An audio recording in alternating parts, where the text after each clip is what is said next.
Hélène Bourgeois-Leclerc était entourée de famille et d'amis. Et il y a une amie qui faisait partie de sa famille, Annie Payton.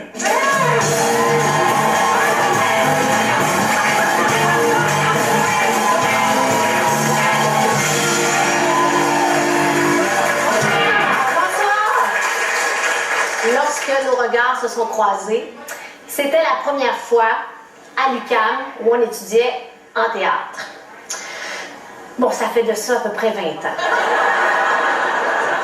On a rapidement créé un duo improbable, un peu comme Laurel et Hardy. Sauf que moi, j'étais Laurel et Hardy. Et Hélène, c'était comme la belle grande fille, là. Étudiante, j'habitais encore chez mes parents. Et quand on faisait la fête, ça m'arrivait très souvent d'aller dormir chez Hélène. Bon, il arrivait aussi qu'on chicanait. Mais c'était facile de me réconcilier avec elle. J'avais juste à crier par la fenêtre « Hey! J'ai un sac de party mix! » Puis là, je l'agitais. C'est comme pour appeler un chat de Noël. Elle ouvrait la porte. OK, mais recommence plus. Hélène, elle aimait ça me martyriser. En fait, c'est vraiment pas pour me passer bonne.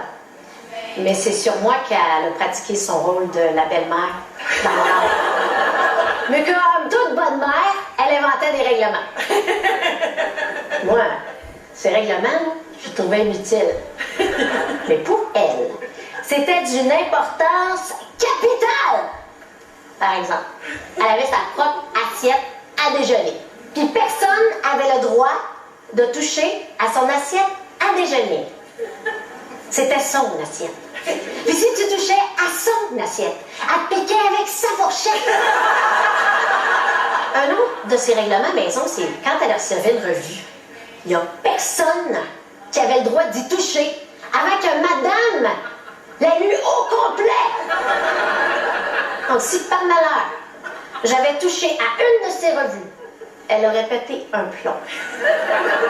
Et si j'avais lu une de ses revues en mangeant dans son assiette à déjeuner, elle aurait pogné en feu! Des fois, pour le fun, quand je voyais une nouvelle revue sur son comptoir, je faisais semblant de la caresser. Puis là, je regardais sa réaction. Mais vu qu'elle est plus ici, je peux enfin, je l'avouer, là, je l'ai trahi. En novembre 2007, j'ai ouvert son Aile Québec. Hey, c'est arrivé juste une fois! Elle était dans la salle de bain, puis bon, la tentation était trop forte. Je me sentais tellement coupable que je suis allée y en acheter une autre suite. Justement, j'avais lu dans cette revue-là que Hélène avait une relation particulière avec les roches. Parce que quand elle était petite, puis qu'elle avait de la peine, elle donnait une émotion à une roche, puis elle la lançait dans l'eau. Moi, Hélène, là, si j'avais fait ça après t'avoir perdu, là, ben ça aurait pris une pépine pour lancer la roche tellement qu'elle aurait été pesante, parce qu'il y aurait eu bien trop d'émotions dedans. Hélène, tes règlements pis toi, vous allez me manquer.